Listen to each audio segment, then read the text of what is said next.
a very good evening. Welcome to the Newcastle versus Chelsea preview on the NUFC Talk TV channel.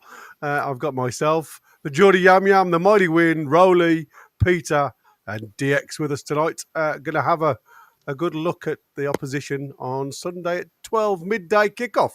I know Win's already wiping his hands and he's worried about that 12 o'clock kickoff.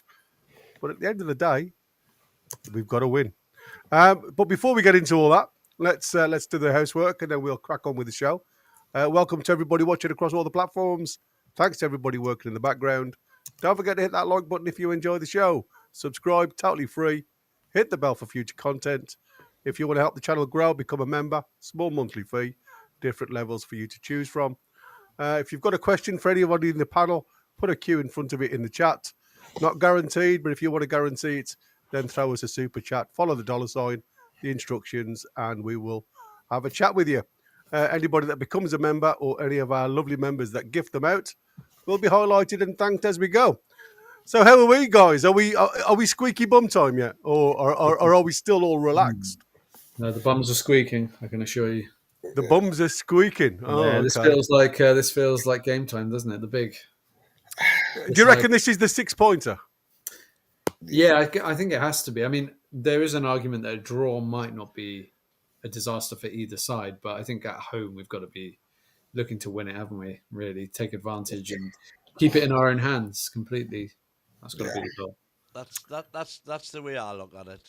If we win 3 games, there's every chance we could be second. That's not how I reckon it. Dead simple. I'm thinking we win one and draw one. Get the job done for once. Beat Chelsea, 1 point against Arsenal, maybe. I'll be happy with that. Would you not look at, like, obviously, if you ever look at the fixtures, there's a game that could be in our favour. If you look, obviously. Well, you have, but you've also got the Villa, haven't you? The Villa are playing Bournemouth, isn't it? Bournemouth. Yeah, obviously. Yeah, exactly. It's not going to be an easy game for them. And no Tielemans either. Tielemans, he's out for the season. Yeah. So if we can get the result against Chelsea and Bournemouth do us a favour, and I don't like to look at other teams doing us a favour, it means we're 6 points in front of the Villa. So mathematically, it's not given, but we shouldn't finish no lower than 6th. Now, after the season that we've had, is that good enough? Top 5 is. Well, that's what I said. Mathematically, we won't finish any lower than 6. If somebody at the start of the season, I've said it before, had offered me a cup and Europe qualification, Europa League qualification minimum, which it's virtually impossible for us not to get Europa League. Well, we've got Europa by winning the cup. No, we got no conference by winning the cup. Conference by winning the cup, but we could win the Europa or the conference, I think. But the standard that you've got. There's that as well, but no, we want to be in the. We want to be in the Champions League financially with the big boys. I think for lots of reasons, not least to guarantee that we'll hang on to our crown jewels. Yeah. If you qualify for Europa, I think it depends in terms of you saying there about if it's a disappointment or not. I think if you're a team who's chasing Europa League, let's say if you kind of like you're not really being near Champions League all season, and then you end the season on a bit of a run, you manage to get into the 6th place for Europa, and you won a cup. It's a different dynamic than getting Europa when you kind of been on the tails of the Champions League spot, and then the season's been so topsy-turvy for us because we've been the points where we're thinking, are we even going to make conference? Yeah. Yeah, I mean, I do agree in the face of it that it's a good season. If you'd said that at the start of the season, cup win and Europa League, I think most people would have said definitely take that. Yeah, cup win. I guess it's an emotional game, isn't it? And I think also more so if you said at the start of the season you're going to get a cup and finish in Europe without spending any money in January. That makes it even all the more remarkable. Mm-hmm. It just So puts a he's got bit that of a over cherry. one. My ideal scenario is to be above both Chelsea and Forest by 2 points going into the final game of the season in the Champions League spot, because that way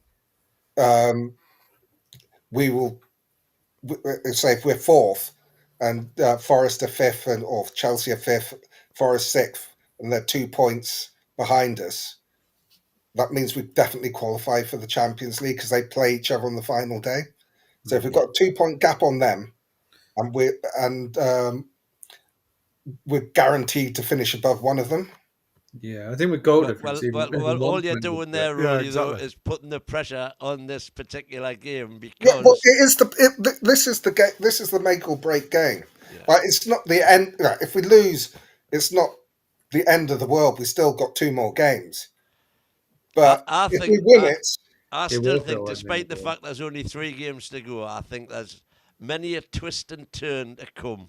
yeah. There'll be results that nobody expects. I mean, With Forest, I'm thinking that it's quite possible when you look at the games to come and who's playing that Arsenal with their form, they could actually slip out of the top 5. no, I don't think so. It's unlikely, but when you look But at that's it, what I mean. That Southampton game, that They've they've got got Southampton Southampton in the last Yeah. game of the season. Yeah, at home. And but they're the serial you bottlers. just never know.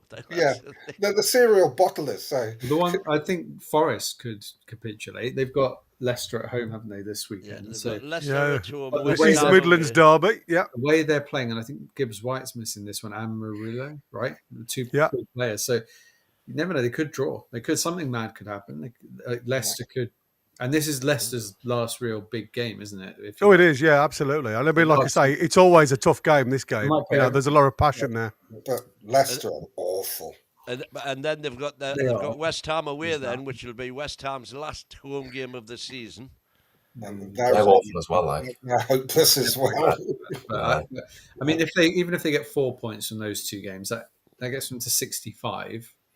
So we would still be in with a chance of being above them, even if they do 4 points, whatever we do.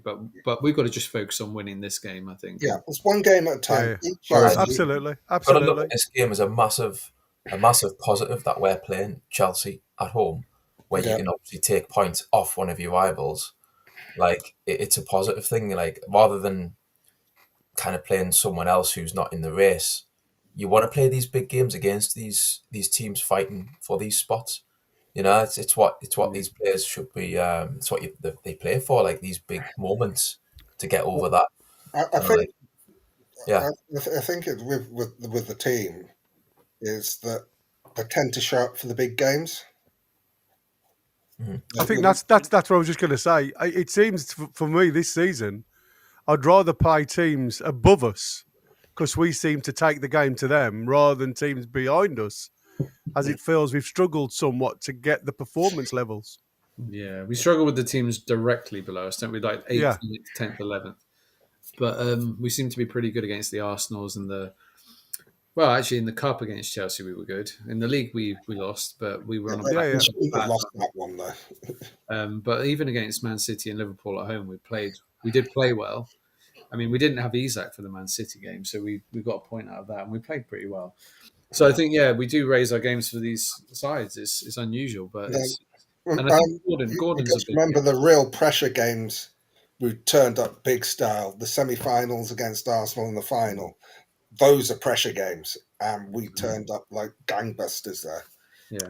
Yeah. So, would you class this game as big as the cup final? No. Next 2 games? You think the pressure's on the boys though? Not as big as a cup final, no. It's not as big as a cup final, but it's a pressure game, and it's against a big team. You see, for me, the next 3 games are cup finals. That's how the guys have got to get into it. The mindset. Yeah. I mean, we're capable of winning all 3. We should win all 3, really. If you look at performance against the top boys, I mean, it's like I said, you can't really go on history when it comes down to this type of end of season battle where you've got lots of teams still wanting to play in Europe and potentially could get if people slip. as we see with Nottingham Forest, you lose a couple of games, and before you know it, that third spot is now sixth spot, and you keep tumbling down the league, and you're out of the European competition altogether. Yeah. Again, for me, it'd be a total disappointment if we finish out of the top six now. No, I disagree. There won't be a total disappointment because. Well, I think it would. I think it would because of the type of players that you want to bring in want to play in Europe. Now I know we've already guaranteed Europe, but to get to within touching distance for me now next season, if we can buy 2 or 3 players that are first team players, not squad players, but are first team players that are going to compete for the shirt, I think we've got a chance of stepping into that next level. Not saying we're going to win the Premier League. What I'm saying is, I think you know, for the last 3 years, we've been a side that averages 60 plus points. What I want a team to be now is averaging 70 plus points a season. Now that's only a few more points. Yeah. But like I said, as we've already said, we seem to be struggling against sides just below us that just a lot of the time don't have anything to play for. And we just don't seem to turn up for them. And I think a lot of that is the fact that there's no competition for spaces. I want to see us getting these next level of players. And the only way you're going to do that, Rowley, is by being in the Champions League positions. I mean, obviously that helps. I mean, but you can't say by any shape or form that this season is going to be disappointing. I'm not having anyone saying this. If we finish outside the Champions League, this season's disappointing. Because we've got that cup in the cupboard. We haven't seen one of them. Wembley watching them giving the thing. What's that shiny thing they've got there? When the dust settles, yeah, I agree. When the dust settles, then that is, for me, that is the highlight of the season. Champions League is the icing on the cake, but that is the real thing. Now, obviously, we want to get Champions League. The players want Champions League. Everything becomes much easier in the summer if we do get Champions League. But we're in the position where it's in our hands. We do the business. We beat Chelsea. We beat Arsenal. Then the Everton match is probably irrelevant. Time to play the kids, like everybody else does. No. Time to go for second place. So let's have the icing on the cake and the cherry on top. Yeah. Well, yeah, exactly. Right, let's have a quick look at the league then. League position as it stands at the minute.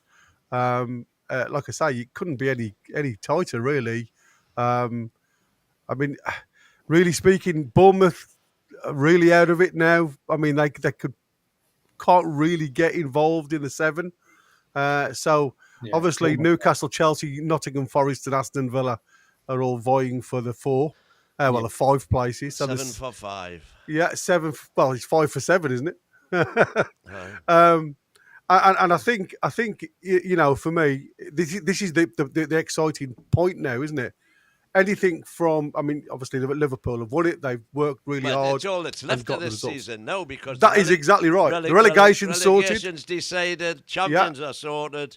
It's literally all there is to. All eyes now are on these, you know, Champions League slots from 2nd to 5th, and I think, like I say, it couldn't be tighter. Goal difference is exactly the same. There isn't anything really separating us. I mean, and you were talking before about, like, you know, the likes of Forest. The one advantage that we've got, which I suppose, apart from being 2 points in front of Forest, is the goal difference. It's like having an extra point. Even on top of that. Yeah. Same with Villa. Same with that. Absolutely. Same with Aston Villa. It is a 4-1 draw, doesn't it? Yeah, absolutely. And it's, you know, for me, if we can get the result against Chelsea, do you say the pressure's off a little bit more against Arsenal? Definitely. Some people would call it a free hit, but I don't know if I'd go that far. You see, for me, if Newcastle were to lose against Chelsea, then the dynamic of the Arsenal match then is just totally different. The pressure builds. Yeah, absolutely. Yeah. It's a cooker time, isn't it? Yeah. And they would probably struggle to cope with that, to be honest, away from home at Arsenal. you'd probably have to win that, I think, to keep within touching distance if you lost against Chelsea. So I think it's a massive one. Yeah.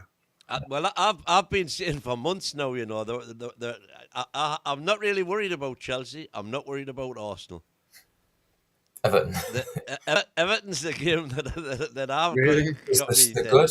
Yeah. Rolly, I think you're frozen, mate. But I think that We could still hear him. Yeah, we can still hear Tarkovsky's you. missing, isn't he, for that game? Am I right in thinking that?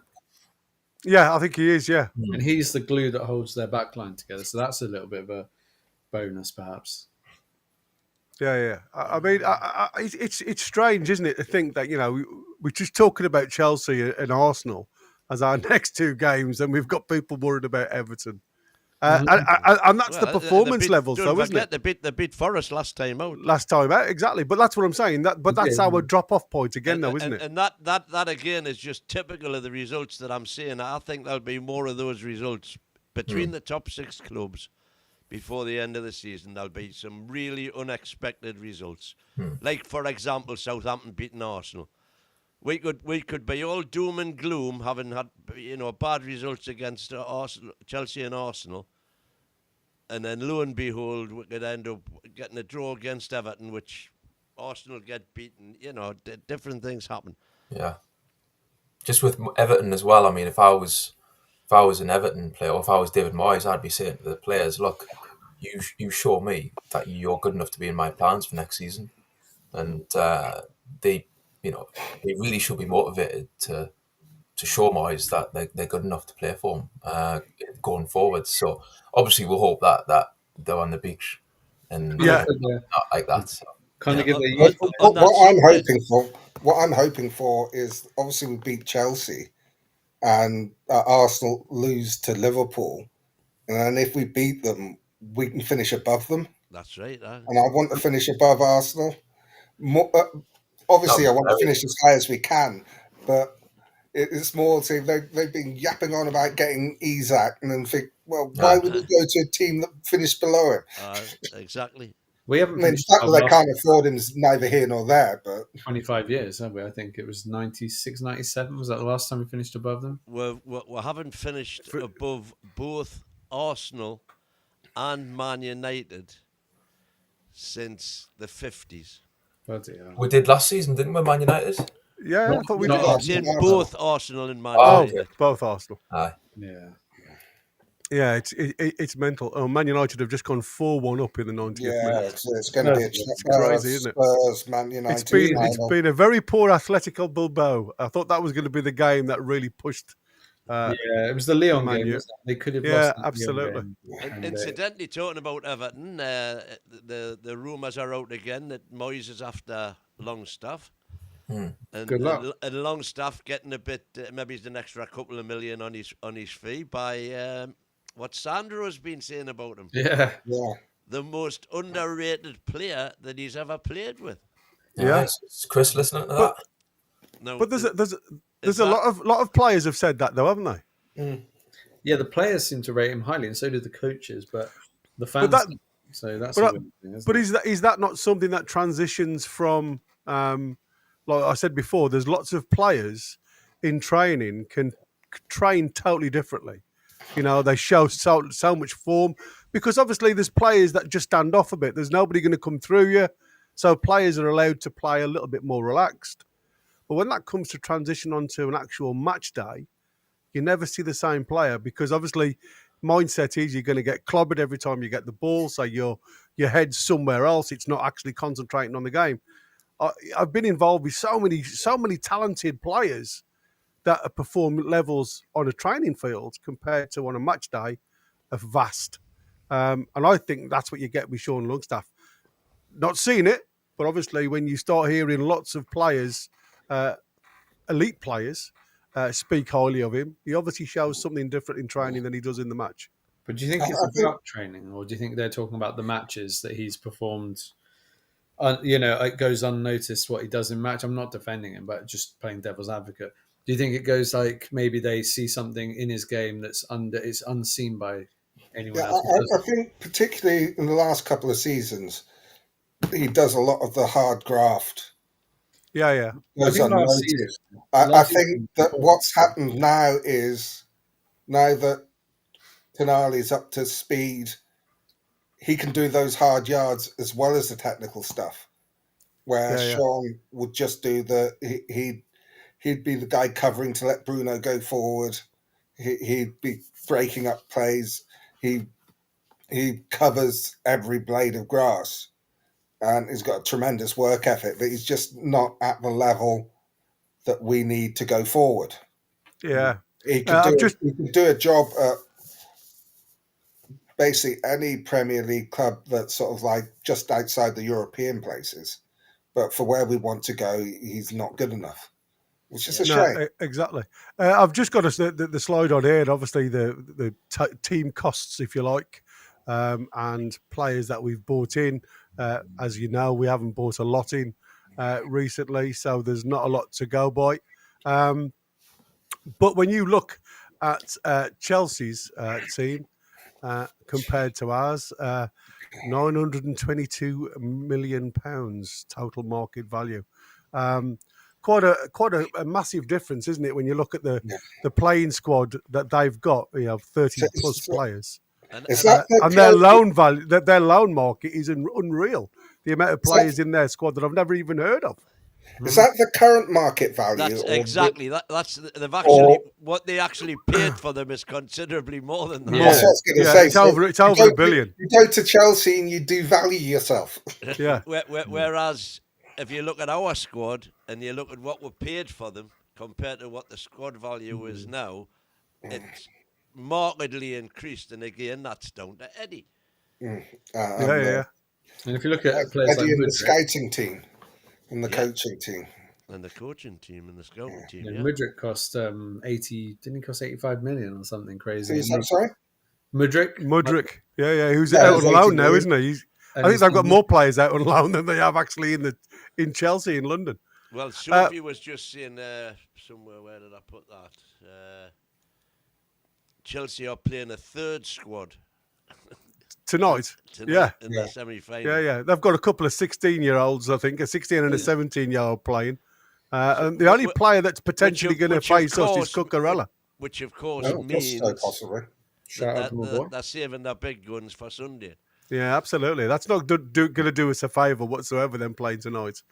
Just going to have a quick look at some of their players, if there's anything. Obviously, on here, if you look at stats for individual players, Isak, Jacob Murphy gets in the assists.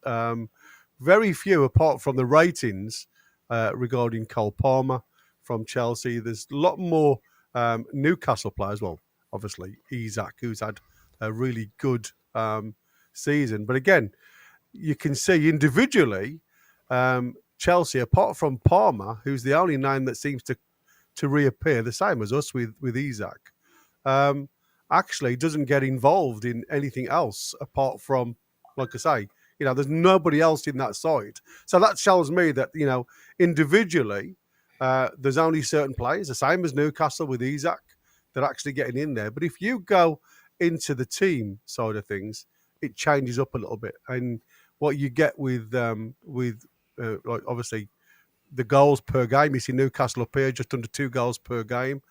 Goals conceded, again, you look at Chelsea, a third in the group. They've conceded just over 1 goal a game.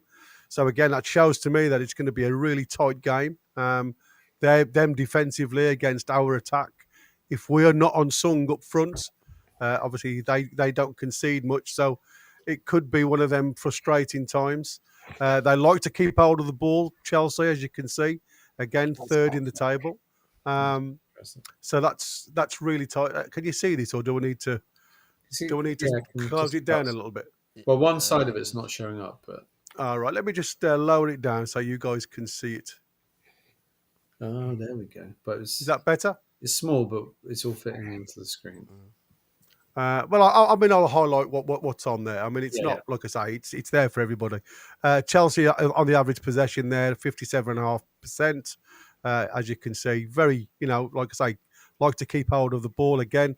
Second in the league regarding expected XG with 66.6, just behind Liverpool. Again, shots on target. They like to shoot, Chelsea. They've got above Man City. Again, just behind Liverpool again with 6 shots per match on target. Big chances created, 113. Like I say, they do like to get in and around. So you can see, rather than being an individual side, they're actually working really hard as a team. And as you can see, Newcastle aren't in the top 3 in a lot of these slides. The thing about it is that we're against the lower clubs. I think part of the reason we struggle is because we have so much of the ball. When we're playing the bigger clubs, like when we beat Arsenal in the semi-finals, they had a lot more of the ball. Yet in the big games, the big players turn up. Yeah. And we routinely have less of the ball. So Chelsea having 54% of the possession on Sunday wouldn't bother me. It's what they do. No, me. It's what they do with it. And, if they played in front of me all day, if that's what they want to do, I have no issues with that. But obviously, they like to control the game, and it's the system of play that I like. When people talk about tactics and things like that, even though we've had a chat about it, and obviously Liverpool were deemed to have a weaker side against them. Chelsea have done. They outdid Liverpool on the day with tactics. They gambled. They played players high, and what you ended up then is players in a confused state. And it was very similar to what Aston Villa did to us. When you've got players not wanting to go forward because they're not sure who to pick up man to man, they're aware of the space in and behind. So they end up in no man's land. So they're not forward, not going touch tight. They sit half and half. I think if you do that with Chelsea, you're going to be in trouble. I think the thing with that game against Liverpool is Liverpool changed their entire midfield.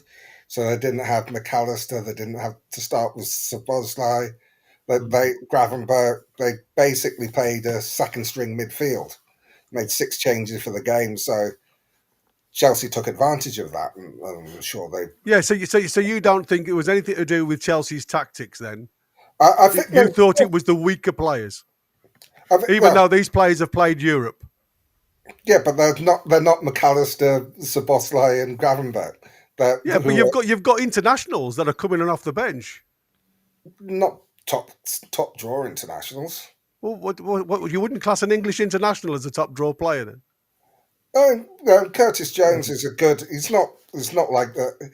I wouldn't mind him in a black and white shirt. I'm telling you now. I'm not saying he's a bad player. I'm just saying that it's almost like they've taken their normal starting midfield out and then put the people who normally play sort of 20 minutes here and there in to start off with, and you expect them to perform like their first string midfield. If I'm honest with you, I think Chelsea had good tactics. I'm not going to take that away. They deserved to win the game, but I think part of that was due to the team that Liverpool put out. I think you're doing Chelsea a disservice, mate, if I'm honest with you. I don't think it doesn't matter what team was out against Chelsea that day. I think Chelsea outdid them tactically. I think that. I think if Liverpool, it was a gamble. Don't get me wrong, it was a gamble, and if they do that against us, starting midfield, I think it's a different outcome. Definitely made a difference. Chelsea had to play well. Don't get me wrong there. So what I've got on the screen here, then, let me just get rid of this advert because I hate adverts, and I might need to. Again, I don't know why my screen seems to zoom everything up, but I'll try and lower it down. So you can see that. You can see that, everybody? Yeah. So this is an average pass line, right, for the game against Chelsea versus Liverpool. And as you can see, the 4 bodies up front. What I like about this tactic of Chelsea wasn't the fact that it was a gamble. Madueke and Neto were the furthest forward players. It was more the fact that they played these 2 high up the field all of the time. The outlet was always here. And what you got there was, as you quite rightly said, you've got the likes of the Curtis Joneses and all them sat in the halfway zone. Then you get the likes of Casado, who played right back, coming up alongside Lavia, playing again 3 in the midfield. And what they ended up having, instead of a 4-3-3, they ended up having this 3-3-4 system. And it was just high intensity wing play. We all know what Madueke can do on a day. Very good player, very technical player. We were linked with him. And again, I think he would have done a real good job with us. Same as Neto. Not one of these names that you think he's going to be outstanding every game. Some games he does go missing, and like I say, wouldn't surprise me. I'm sure the last time we played him, he pulled up with a hamstring. He got injured, and again, for me, another player on the day that can really get behind and damage you. And I think they are a very strong side with Lavia back in the midfield because it allows Fernandez now to move forward. He likes to get in the 10 zone. So you end up with players hitting this box time after time after time. And for me, the last couple of games that I've seen Newcastle play, I've been a little bit disappointed with the lack of bodies that we've been getting in the box again. We've been more or less hitting the ball from the D rather than actually penetrating the box, especially against Brighton. First half, I thought we went missing in the box again the first half. I think we had when you look at it, were we a little bit too aware of what they can do behind us from past experience? Is that something that you see, or is it just something that Eddie Howe got wrong in the first half? Because there was a slight tactical change from Eddie's play in that first half. Are you talking about against Brighton? Yeah. Like I say, we dominated that game against Brighton. But it was lacking in the final third. It was a horrible game to watch, but that was, we just felt a bit in the front. The final ball. Final ball. So a lot of the decision making was poor. And the prime culprit of that was Willock. I thought Murphy as well. His final ball. But at least Murphy got a couple of balls in. Well, but again, you look at the difference. He didn't have a good game by any stretch of the imagination. No. First man every time. Yeah, I think. Other than that, I mean, Pope, he had one. They're calling it a save that he had to make, but it was literally just catching the ball. A better team would have punished us. I think. I don't think it was a good performance in the first half at all. I just think, even though we did play well, we got down the wings, we got round them, and again, that was Eddie's tactic. It was to go overload both sides. You've got Willock going as a left winger more than anything else, which limited our midfield. Then you've got Bruno out on the right side. He was touching virtually the shoulder of Murphy a majority of the time with Trippier. And then you had Tonali then dropping into the back three, literally alongside Dan Burn and Shaw. And what you had then is now midfield. The space between our midfield and forward line was vast in the first half. Second half, so much better because we closed ranks. We still utilised the wings, especially when Gordon come on. Seemed to change the game a little bit then with Gordon's pace down the left-hand side and Harvey Barnes down the right-hand side. But I just think the final ball again just was really poor. Yeah, but I think what Rowley said was right as well early doors, which I think you agreed with, which was when we are playing teams who, you just highlighted the fact there that Chelsea, second in the league or someone on average 57% possession. Yeah. We play better. On the break. It sounds stupid, but we play better when we haven't got the ball than we do when we have got the ball sometimes. Yeah, that's true. I mean, that's what I said. We draw players on, and when we give them the freedom to pass the ball. And when you've got a team that actually comes on, because a lot of teams still don't, but when you've got a team that does come at you, that's when we can really utilise our pace and deadly efficiency up front, shall we say. That's what frustrated me against Brighton is that we were so open. And the game's 90 minutes, and you've got Isak up front, you've got obviously Barnes and Murphy, Gordon to bring on. If Brighton want to, do what they want to do, press high, and if they want to push on, I thought just let them sometimes, and we can hit them on the break. And I just felt that we were like going kind of like gung ho too early on, too much, and it just set the tempo for the match in their favour in terms of like having it be this wide open game. I agree. When we do soak up pressure, we're quite good at just killing teams on the break. So, but we're at home now. We're playing Chelsea, and we've got the crowd behind us this time. It's a different dynamic, you know. Absolutely. I agree with you a bit about Brighton, because they hardly had a shot. I mean, they scored with their first shot of the game, and they didn't really show anything. They had a lot of possession, did absolutely nothing with it. They didn't look dangerous at all. It's just we struggled to break them down. Obviously, we had the 3 penalty shots. I wasn't. I know what you mean. I was watching it. I wasn't too comfy It was watching a it. horrible game to watch. It was Yeah. horrible because we just couldn't get anything right in the I final thought we were third. vulnerable, to be It was honest. I know. frustrating, wasn't it? It was one of the most frustrating games I've watched this season, I would say. Yeah. It was. I It think was. Bournemouth was the most, where and actually Fulham at home, because that game I don't think Fulham played very well, but we just gave away 2 very poor goals and lost 2. Yeah. Let's have a quick look in the chat, see what they've been saying. Yeah. Go on then. Our Lord and Master, no Champions League is a disgrace.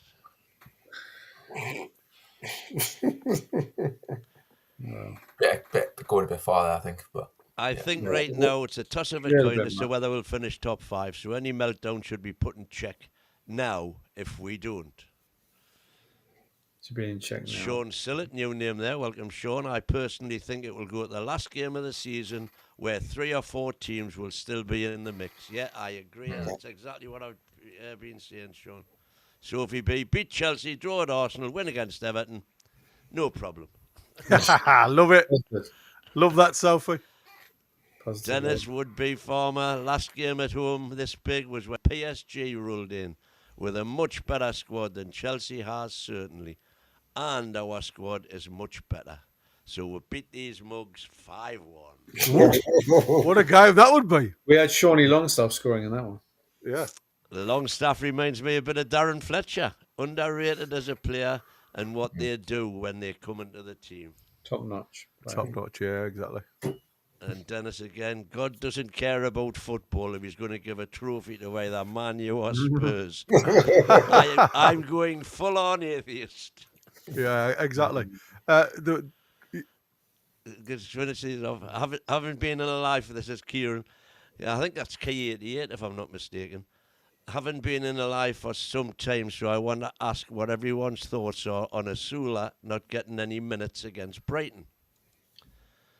Well, there's a bit of a conspiracy going on at the minute, isn't there? Because there's talk about Wilson getting a new contract. And do you think he'll make an appearance on Sunday? And he goes on to say somewhere, is that it? Somebody was obviously agreeing 100%, especially considering Asula has a better minutes per goal ratio compared to Wilson. Yeah. Asula could be a massive pain to tired defenders. I agree. I think he could have done something totally different against Brighton. I'm not saying Wilson had a bad game. I thought he did okay. That's best he's It's played. a decent save from. I mean, he got that shot off, and I mean, to be fair, it was a poor pass from Harvey Barnes because it wasn't in his path. He had to stutter his run, but he still got the shot off. It was a decent save by the keeper as well. It was a decent save, Yeah. So, magnificent, yeah. They trust Wilson in a way that they don't trust. They don't trust Asula. Yeah. So it's almost like I think, was it against Chelsea or Brentford in the League Cup? Brentford, wasn't it, where Asula just passed it straight to a Brentford? And I think things like that probably stick in their mind a little bit. Oh, he's a bit irresponsible. He's a bit scatty.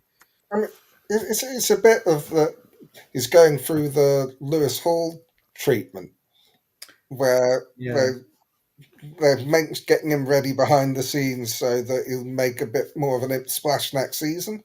But there's so much. He's never bought to be. He's never bought to be the direct backup for Isak because he is very raw still. Yeah, he is. But like I say, I think he's just Chelsea have been underestimated most of the season, in my opinion. I know they had some blips, but they've got top quality players and are level on points with us for a reason. They're a good side. Yeah, well, They're a I good had Chelsea side. finishing third. Yeah, you did, didn't you? They're a good side, but they're nothing to be scared of. No, I think they're definitely I don't think we beatable. need- You've we- just got to get at them. Yeah, we needn't be scared of anybody, no. No. No. What I mean, what I was just going to show on the screen here is quite a good time to bring this in, as you've said. That if you have a look at this screen, I know it's a bit small. Yellow cards. Chelsea topped the list on yellow cards. What Chelsea? That Ipswich are on red. They haven't got that many cards. I don't know how many cards they've actually got. Let's have a look. Not as many as you think. They're not in the top 10, which is surprising because I thought they would be up there. Regarding yellows, let's have a look at the league. We are not in the top 10 either. So again, Chelsea No, literally. that's because sadly we've lost a bit of our shithousery. Yeah. But again, do you think, for me, having looked at Chelsea, they like to win the ball back quick and they are dirty buggers. They like to get into you. They like to win the ball high up the park and really turn the ball around and get at you.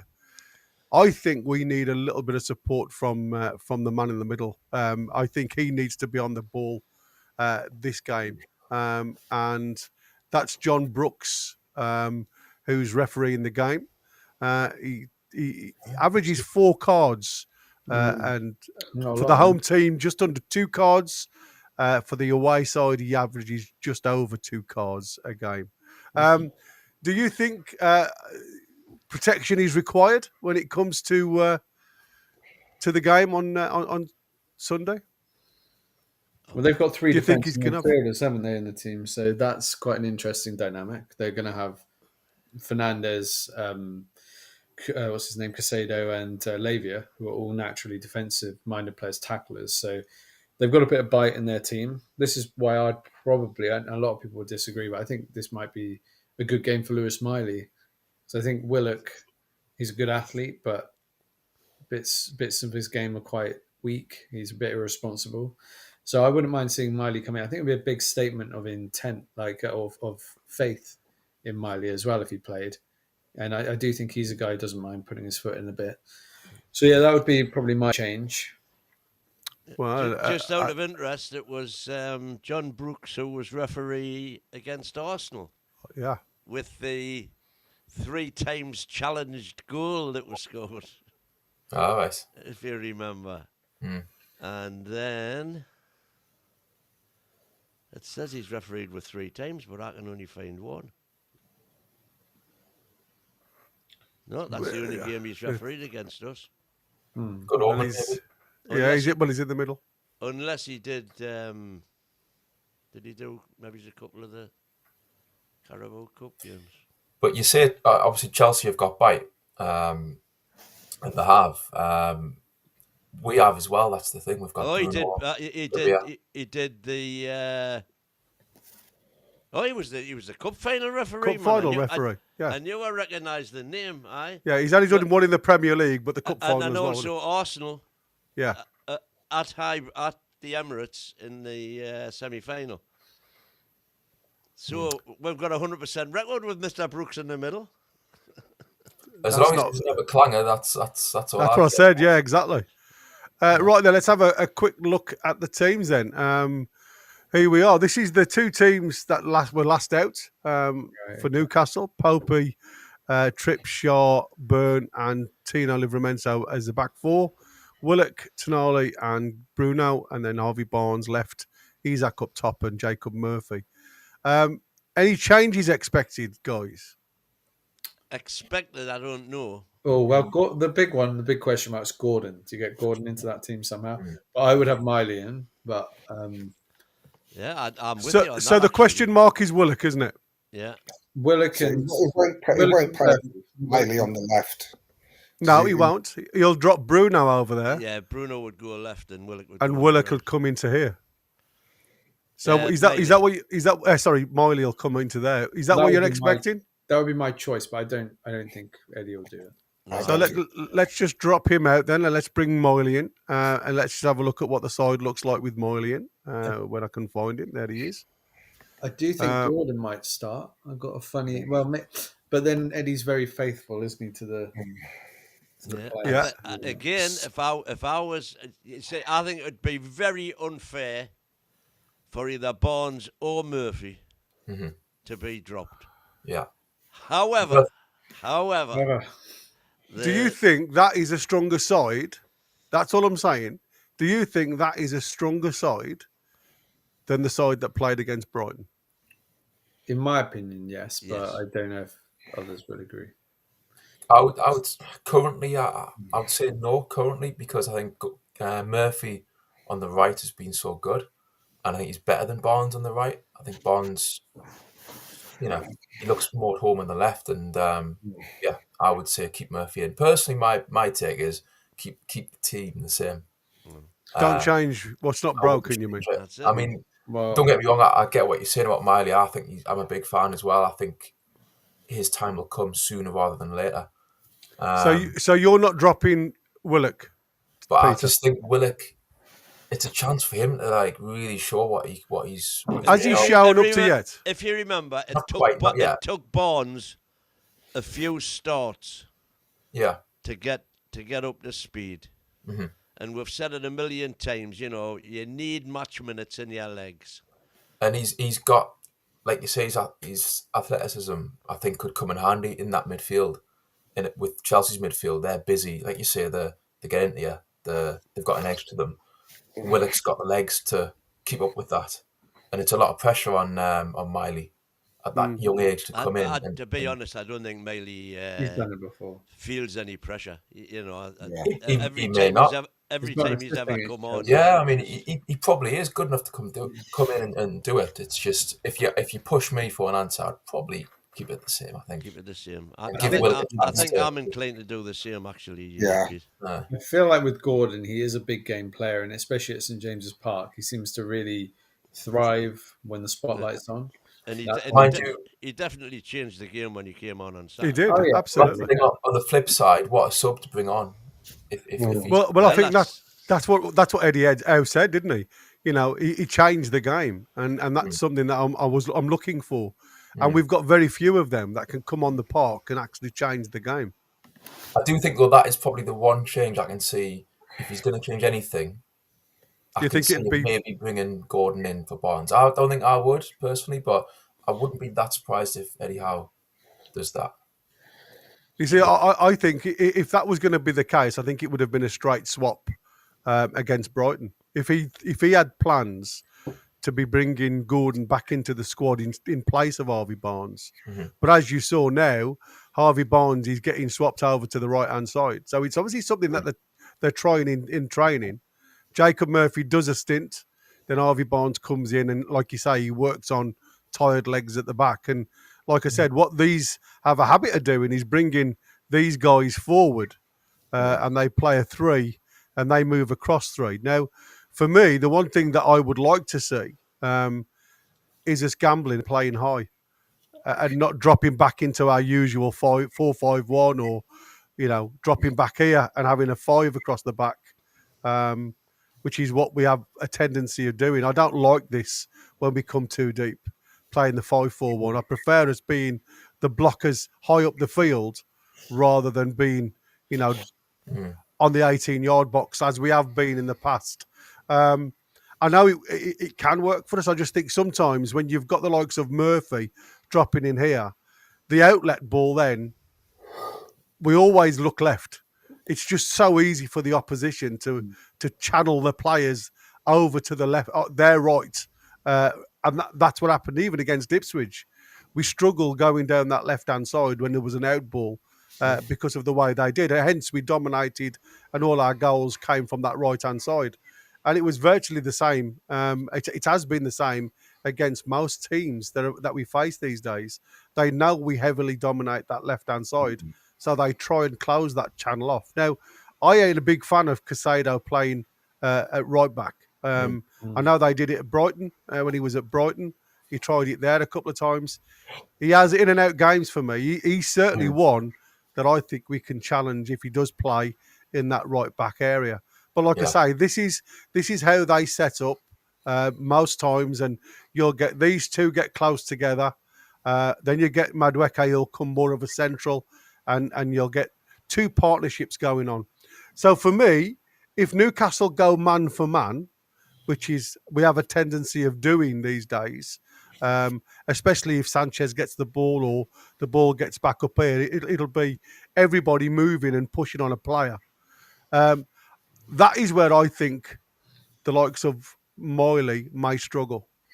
Because has Miley got the brain set yet to mark the likes of Fernandez, to mark Calavia? Well, he has another question coming in from Craven here. Botman or Shaw? Shaw. If Botman's fit.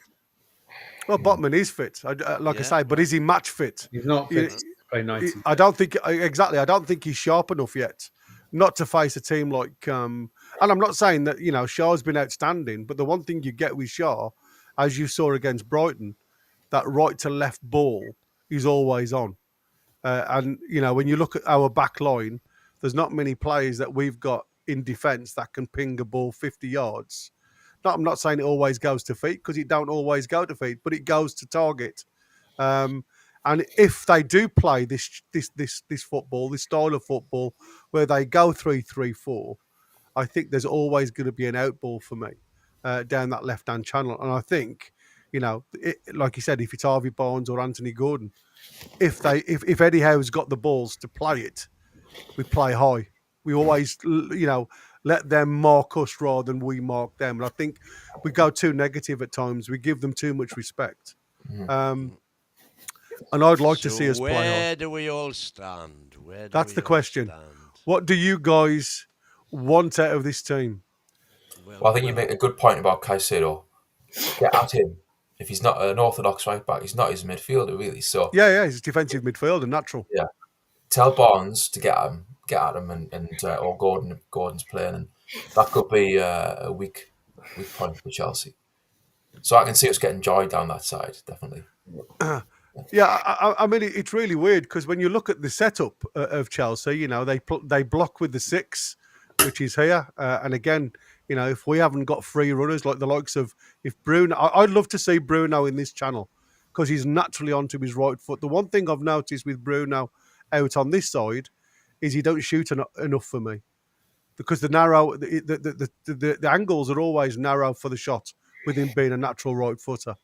I think if he can move it inside, and that's why I think Harvey Barnes playing on this channel here, because he uses his left foot, players don't know whether he's going to go on the outside or on the inside. So it is definitely something that I would look at. If there's a time that comes on and we start with Willock or Miley in the middle, I think there's an option of saying to Barnes, go and play and do exactly what Palmer does with Neto. Go and double up. Would be saying exactly the same. Play 4-2-3-1 with Barnes as a 10. Yeah. I would literally mirror what Chelsea are doing, and I would say to them, well, here's it back. What can you do with it? Because I think that would be an excellent option for me. Mm-hmm. Do exactly what Palmer does with Barnes and just go and double up with Murphy, because obviously we haven't got anybody else to play on that right-hand side.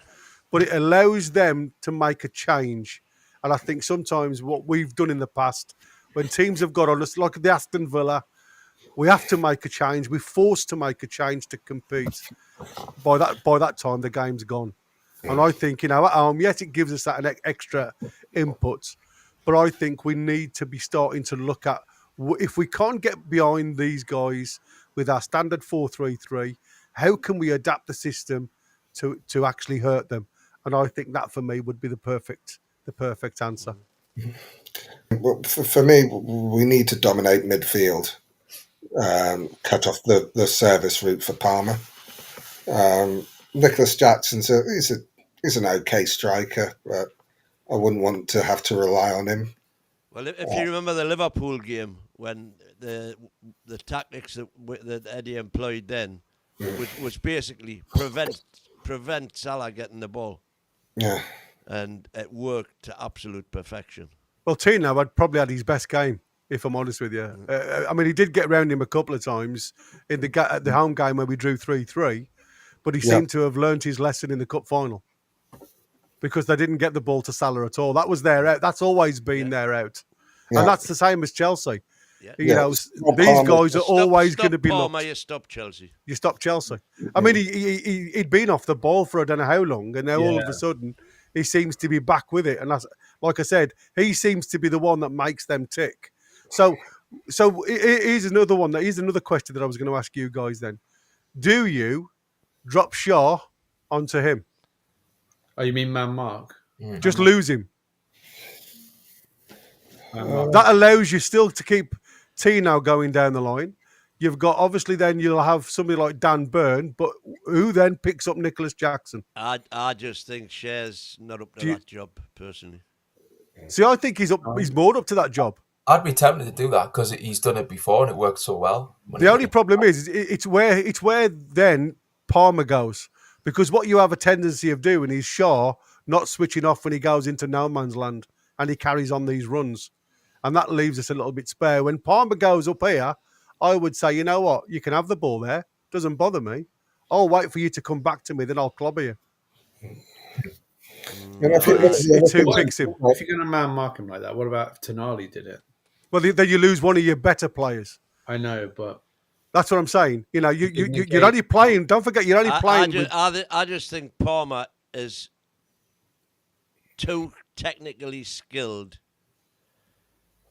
to allow man marking to stop his game. He's got a trick. He's got a turn. He's got a pull back. He's got all sorts of stuff that if you've got a man up your backside, he's just the sort of player to turn him. And then you're through. And also, if you're saying Cher's going to follow him up to the sort of centre circle, you're then going to end up with a potential foot race between Nicholas Jackson and Big Dan. I mean, I think one of the keys is when, like we did in the cup final, whenever Liverpool went forward, we forced them to go back. Yeah, it's high press. It's any ball as opposed to Pep ball. You know. Yeah, I mean the other thing, press as opposed to keep. Yeah, somebody was just talking about the Botman scenario.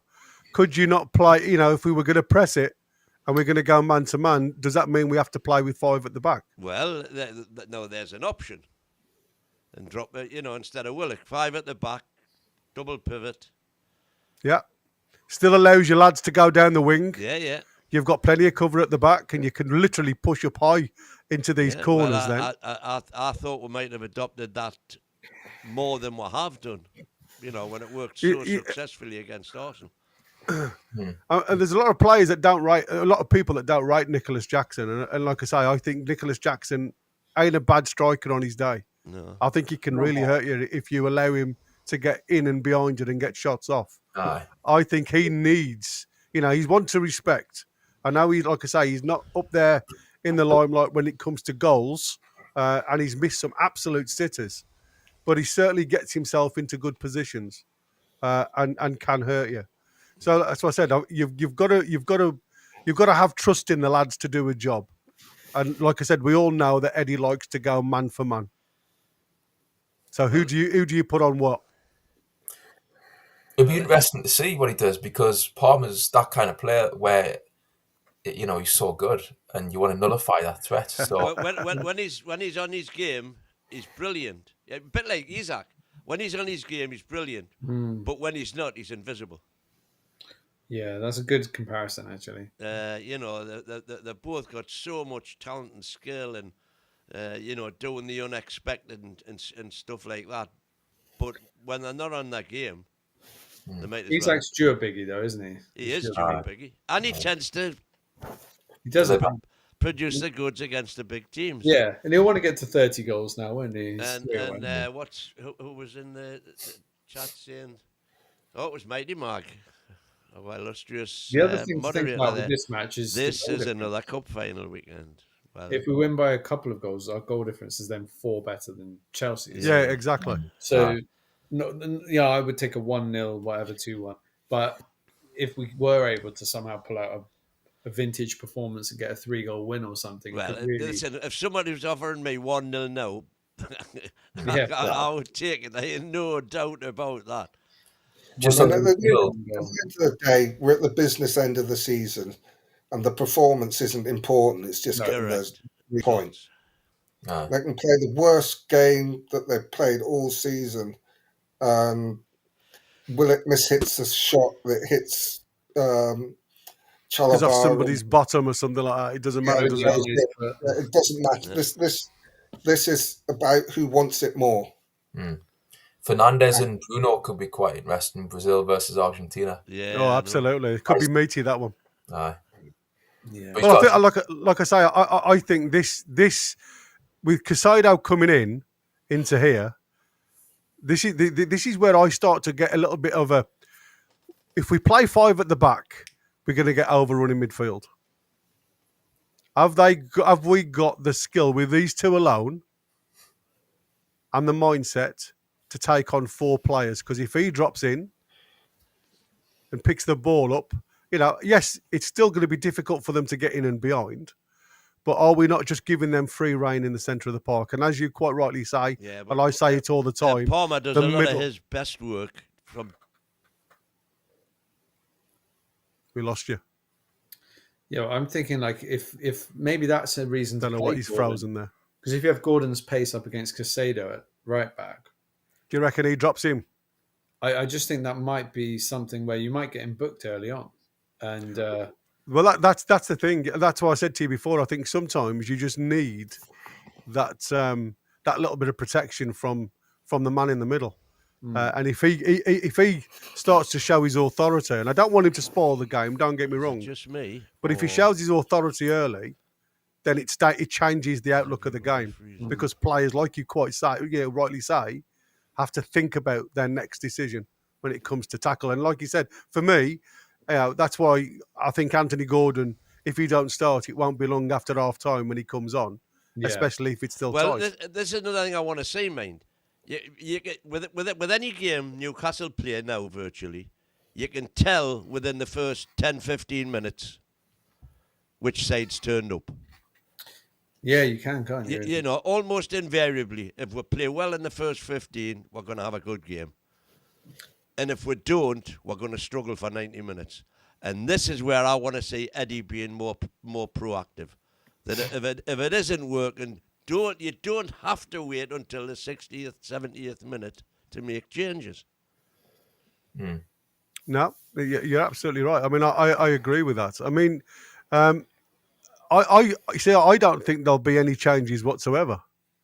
I'll be 100%. I'll be surprised if agree. Eddie does make changes.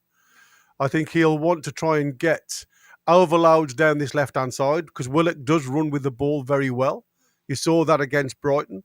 I think he'll want to double up on Caicedo, as you've already said, having one eye on what's going on with Palmer and Neto. So I don't think Tino will be so free rolling. I think he'll do what he did very well with Liverpool. He'll come so far, but then he'll just drop back in. Again, just trying to get that overload with Willock. Does that mean that we're struggling to get these boys forward? Because the one thing against Brighton, especially in the first half, Tonali was stuck deep. He was stuck far too deep, and there was far too much space between these guys Probably his going worst forward. game, And like I wasn't say, Bruno was out here. So the gap between both Willock and Bruno was phenomenal. And I don't want to see that anymore. I want this to be solid. And every time the ball came back from a Brighton header, we just didn't really pick the ball up here. Picked it up on the halfway line all the time because it was just cleared long.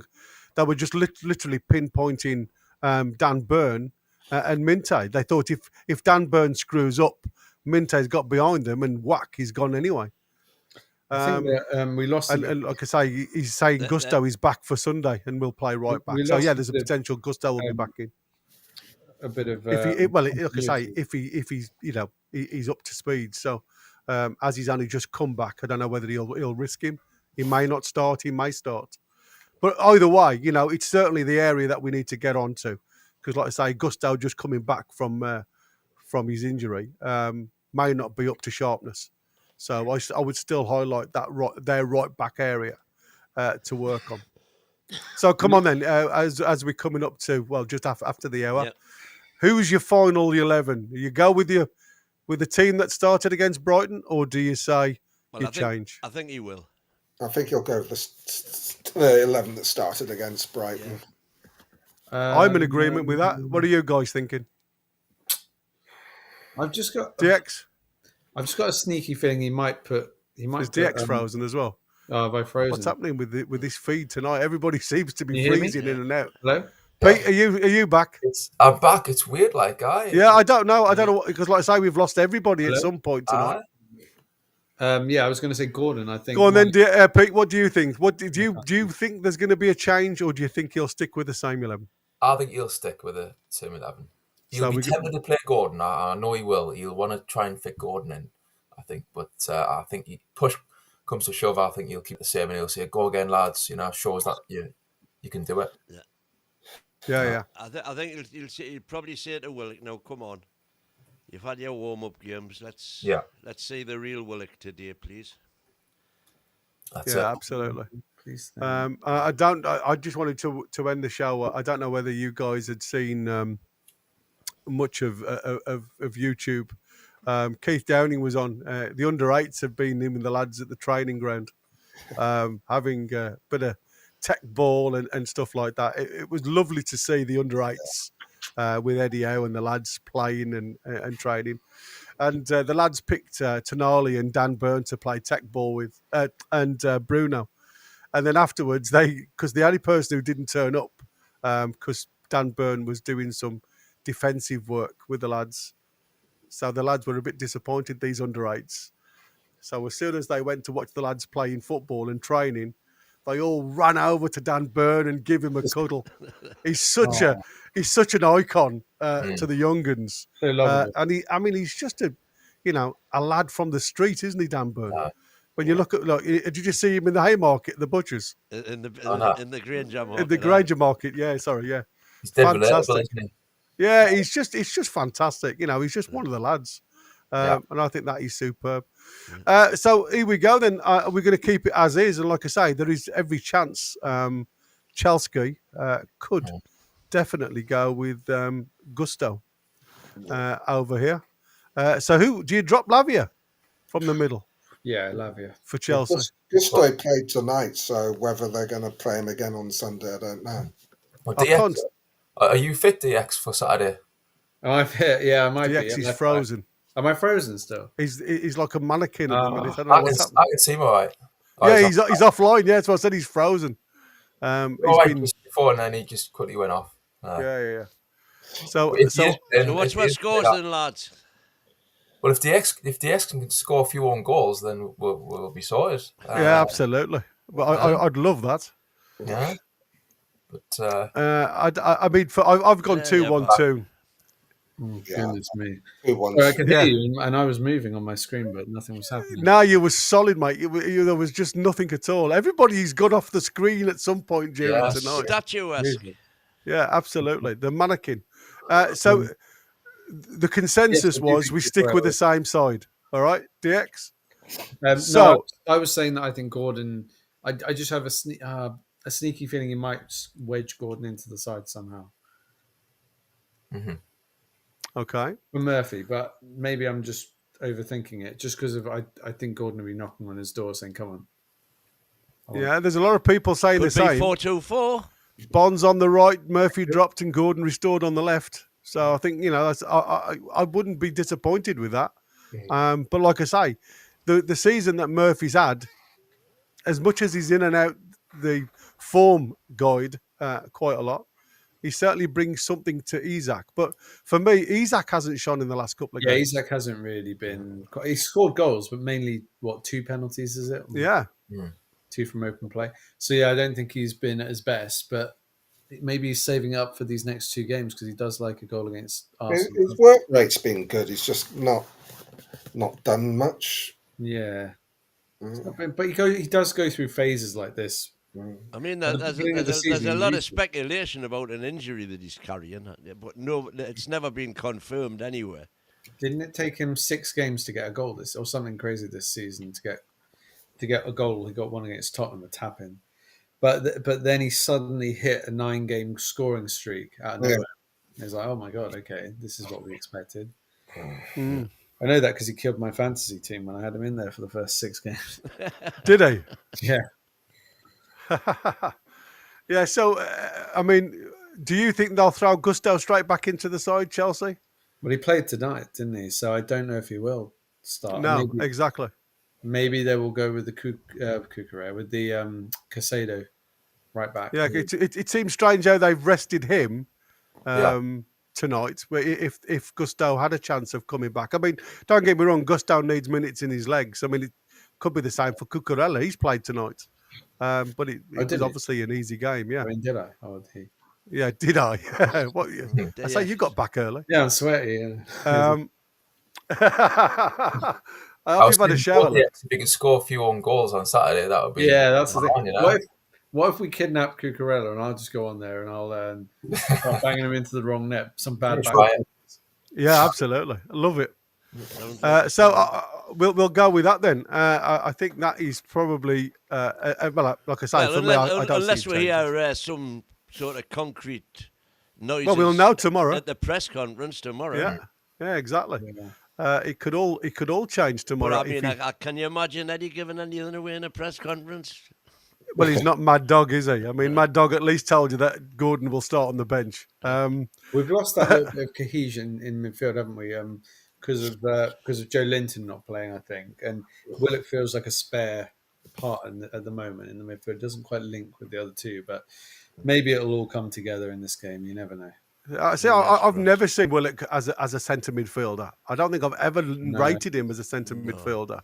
He always seems. So he's always best with the ball at his feet, running at defenders. Yeah. He likes to really get at them, and you saw that in spits and spats against Brighton. Well, that was it. He carried the ball. He did all the hard work. Brighton. Yeah, he did. Yeah. Just when he got there, he cocked it up. Wrong choices. Wrong choices. I mean, if he'd have squared that one ball when he shot over the bar, I mean, Isaac could potentially had a tap in the back stick. But it's all ifs, buts, and maybes, isn't it? But the same with Gordon. How Gordon's a good sub if he is on the bench to bring on. Then you could say the same about Miley. You know, if it's not working in midfield, get Miley on there. Don't hang about too long. That's the key. Yeah. I do think we're going to attack. I think this is a game we've got. The onus is on us to get the result, I think, and we need to make sure we do it. I think Chelsea have got slightly easier. I know they've got Forest away, but they've got slightly. What's the game they've got after us? It's quite an easy game, isn't it? Home game. So, I mean, two nuts here saying we can't beat Brighton with that team, but apparently we'll beat Chelsea with it. You're saying it's easy away from home. It's Man United. Yeah, that's easy. And they'll have their eyes firmly on the final now. So, but you might have players fighting, to get into that team. So there's always two ways to look at stuff. They've done nothing for months in the league, though. I think that I think it'll be the onus is on us to go out there and really go for it. And I want to see us put in a performance like we did against Tottenham a couple of seasons ago when we won 6-1. 5-0 up. 5-0 up in 20 minutes. Well, I think it's going to be a high scoring game. I've gone 5-3.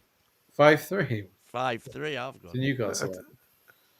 That's quality. Obviously. I'll take it. We've never had a 5-3 win, have we, in the Prem? It's stressful, like. But we've had plenty of fives, but never remember letting three we in. lost. But I'd say Chelsea are good, but neither side is brilliant defensively, and that's why I just think that the attacking prowess on both sides supersedes the defensive prowess. Did Will Tosin play at centre back for them? Do you think? No, well, he played tonight. Oh, he I played wouldn't have tonight. thought so. Yeah, so I think it'll be Chalobah and Colwell. That will be the centre back pairing, which it has been for a few games now. And I think the one thing you've got to say for him going in there, having this big squad of 30 plus 40 players, whatever it was at the start, he's been quite cutthroat. He's gone in there and said there's going to be players that just won't play. There'll be players that will be registered for the European Cup, and that'll be it. But they won't play much in the league. And I think that's like, Nkunku and players like that now we've been linked with Nkunku. It just seems as though, we're linked with every single player that potentially could be leaving any other club. So watch this space. Well, the good news is that Tyler Dibling's transfer fee has gone down to 60 million now. So that's seriously, who's who's going to pay pay 60 yeah, I £60 know, million it's for ridiculous. Tyler Isn't it? Diblin? That's what it said in the Chronicle. It said boost for Newcastle as his value's gone down from whatever it was, 600 to 60. That is absolutely bonkers, isn't it? Yeah. I mean, it really is crazy. Right then, lads, just to finish off the show then, because we've done over the hour, let's have a look at if anybody's got players that have played for both sides. Oh, How many can you name? Go on then. Damien Duffy. Duff. Yeah. Yeah, Duffy. Duffy, Demba Ba, Demba Ba, Jeremy. Gavin Peacock. Gavin Peacock, Scott Parker. yeah, Yeah, Jeremy, Gaz. yeah. Jeremy. Yeah. That's a good shout. That's a good shout. What do they call the left winger that we got from? Oh, what about the left back? What's his name? When he went to Palace, when we were in the Championship, we loaned him. Oh, he was Dutch. Arnholt. Well, We had Van Arnelt. We had Yeah. Remy, didn't we? He played. Was it 7 games for us or something? Yeah, he was a good little player, that guy. Yeah. Who else did we have? Who was Babayaro. Well, you're thinking about that. What was the tale you were going to tell about the legends, Pete? Oh, it was just when me and Tim used to... Just for some background for those of you who weren't around at the time, that the big radio program at the time at 5 o'clock every night was the three legends, which was Malcolm MacDonald, Bernie Slavin, and what did they call Eric it? Gates. Poison Dwarf, Eric Gates. So that was a Sunderland, Newcastle, and Middlesbrough legends allegedly. But it was a good show, a phone-in show. And so, what was your take on that, Peter? I was saying before, like me and Tim used to call in now and again back in the day, and Bobby Robson was manager, and there was one time when Tim rang in and he said to Mark MacDonald, he says, I think we should go for Jonathan Woodgate from Leeds. We should put a bid in because Leeds are struggling financially, Woodgate, quality player. And MacDonald, his first response was, he goes, never happen. It'll never happen. And then about a week later, Newcastle signed Woodgate for how much it was, 12 million something? 8 million, I think. Right. So it was quite funny, the timing of that. So that's all that was. But yeah, no, it was a good old days. It was when I think back. I've got a legend story myself. Fancy that, which was on Valentine's Day one year. They ran a thing to find the biggest football widow. So this was a spouse or a girlfriend whose romance was wrecked by football-related matters, and you had to go on, tell them a story, and the listeners voted for which, and they ran it like a cup final. There was two, 1 against 1 each day for the week, etc., etc. Well, long story short, we won the prize. Me and the lass I was with at the time, and it was a Runil Alik pendant, which was allegedly worth up to £1,000. We got it valued; it was about 150. But anyway, that's by the by. And what happened for to win that was Newcastle had been drawn against Vålerenga of Norway in the UEFA Cup. Aye, I was there.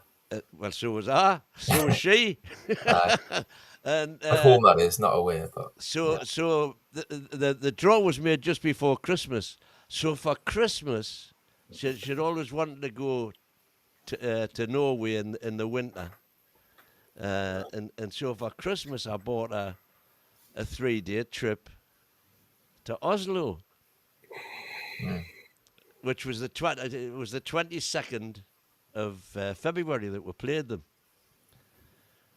And so she's all lovey-dovey when I gave her the present on Christmas morning, da-di-da-di-da, and she's got the date, and she's, you know, the way women are, and packing months before and all this shit. Anyway, she, as was our wont at the time, Sky News was permanently on the box. And she happened to notice while I was at work, she'd put the telly on, Sky News was on, and they were commenting on the upcoming games, and she saw obviously Vålerenga versus Newcastle, and she had a bit of a dilemma because she didn't know, and she saw the date it was, and she had a dilemma. She didn't know whether to tell me, was I aware, because she knew for a fact I wouldn't miss a match, was I aware that Newcastle were playing Vålerenga? And so when I got in from work the following morning, she said, Derek, do you know that Newcastle have got a match on when we're in Norway? I says, aye, we're playing Vålerenga. Oh, she says, and we're still going to Oslo? I said, aye. Oh, well, you can imagine I had some fun. And, so she still wasn't aware at this stage that Vålerenga were an Oslo club. She thought Vålerenga were like a Spanish team or something. Oh yeah, it sounds Spanish, doesn't it? And so when she eventually discovered, which obviously happened before the event, she went absolutely ballistic. You bastard!